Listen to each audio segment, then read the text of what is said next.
have to remember that one side has the protective plastic and the other side doesn't, and this plexiglass scratches very easily.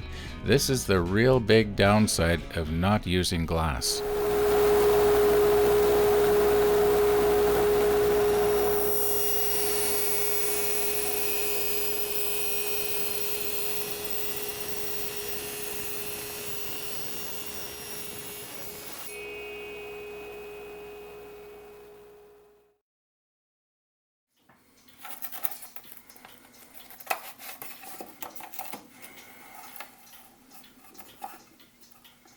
Pretty good.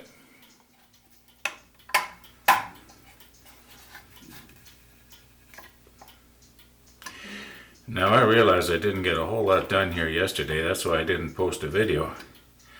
However, I think it's a good idea that what I should do is, before I actually start the sanding, I should get all the holes drilled first. Reason being is that if I accidentally dent the wood while I'm doing the sanding, or rather while I'm drilling the holes, I think you know where I'm coming from here. Anyway,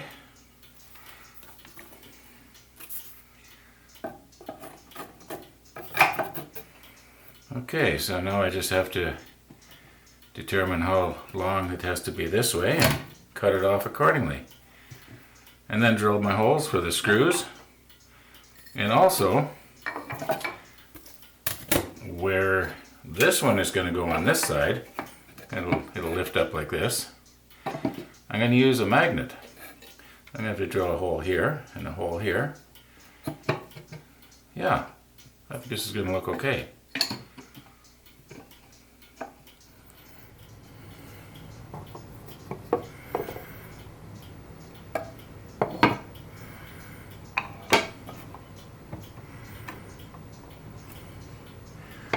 Okay, here's hoping now that I can see this okay.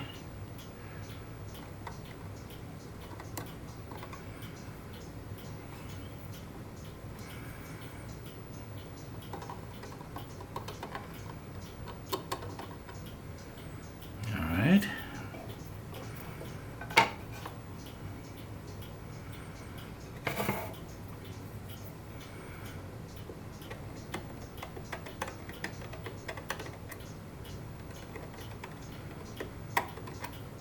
Oh yeah, I can see that good.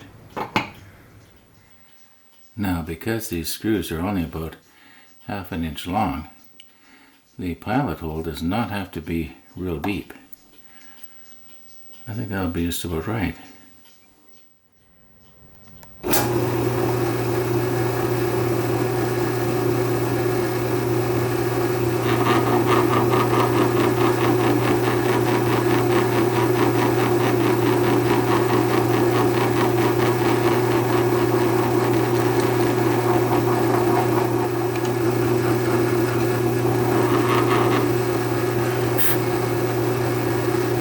Not perfect, but not bad. Well, I think I did a better job on the last three than I did on the first one. But that's because the camera was looking at it. It always happens that way. Anyway, yeah.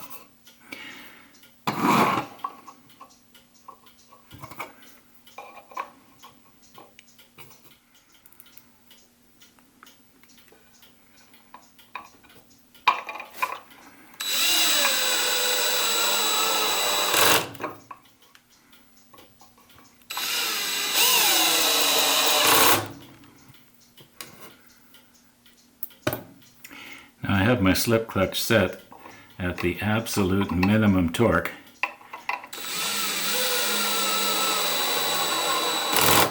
Because obviously I don't want to strip this out and have to use larger screws, which won't work. Okay, now I want to show you how I used to do this. You'll notice that I've scuffed this. Well, there's a reason for that.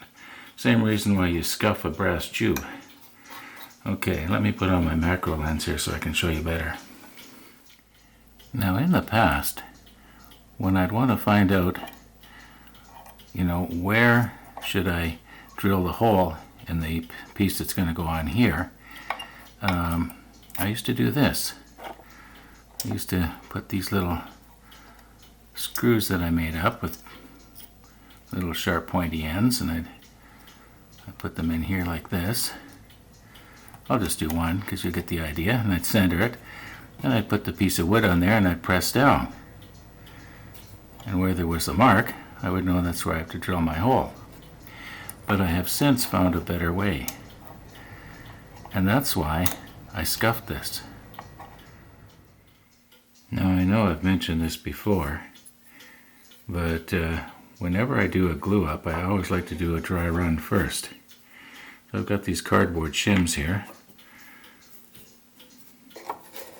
Okay, so now I know this is going to be equal distance here. And then I'm going to make sure it's going to be flush with the outside here. Like that. Okay. I'll put this weight on there. That should sort of help hold it. Now, if I carefully take this off, the idea is I'm going to put a little bit of 5-minute epoxy, just a tiny little bit, right there and right there. Then if I put this all back on carefully in the right place and don't smear it around, I'll be a lot more careful. Anyway, I think you get the idea what's going to happen here.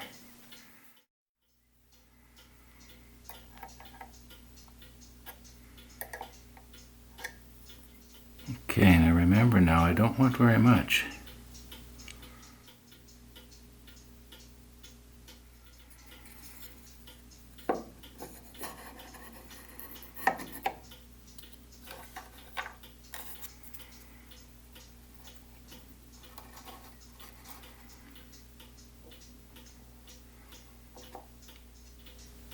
Oh, I know it's 5-minute epoxy, but I'm going to give it about 20 minutes, half an hour. Well, the epoxy's hard now. Well, pretty hard.